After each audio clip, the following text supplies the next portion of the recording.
Maurice Kamto se rend à l'Union africaine.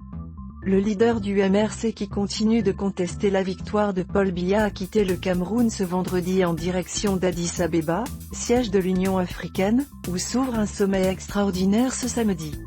Au moment où les chefs d'État africains se rassemblent à Addis Abeba, en Éthiopie, pour un sommet extraordinaire de l'Union africaine, samedi 17 et dimanche 18 novembre, Maurice Kamto annonce également sa présence en ce lieu.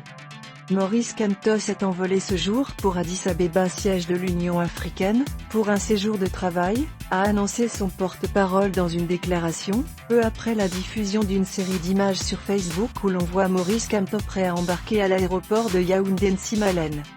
À ce sommet extraordinaire, le président Paul Biya est représenté par le Premier ministre Philémon Yang, et l'objectif pour le président rwandais qui a convoqué urgemment cette rencontre est de chercher à s'accorder sur un projet de réforme institutionnelle de l'organisation. Que va chercher Maurice Kamto dans cette ville? Simple coïncidence? La crise post-électorale camerounaise se poursuivra-t-elle lors de ces rencontres?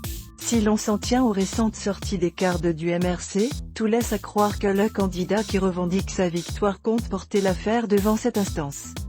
Après avoir marqué leur déception suite à la décision du Conseil constitutionnel qui avait rejeté leur requête en annulation partielle de l'élection dans certaines villes introduites, des leaders du MRC comme Maître Djoum Bissier, avocat et conseiller municipal MRC de la commune de Douala Ier, évoquaient par exemple en octobre dernier une possibilité que Maurice Kamto porte l'affaire devant les instances juridictionnelles internationales, régionales ou onusiennes. Nous allons aux instances internationales, ce sera pour indiquer qu'il y a quelque chose qui ne se passe pas bien au Cameroun, et que la volonté populaire soit respectée, déclarait Maître Djoum Bissier. Lors de ce sommet, il sera précisément question d'effectuer des réformes destinées à rendre l'Union africaine moins bureaucratique et plus efficace. En janvier, Paul Kagame, qui porte depuis 2 ans l'Union africaine, cédera son poste au chef de l'État égyptien, Abdel Fattah al-Sisi, bien moins enclin que lui à défendre ses réformes. Quel est le but du voyage de Maurice Kamto au sommet de l'Union africaine?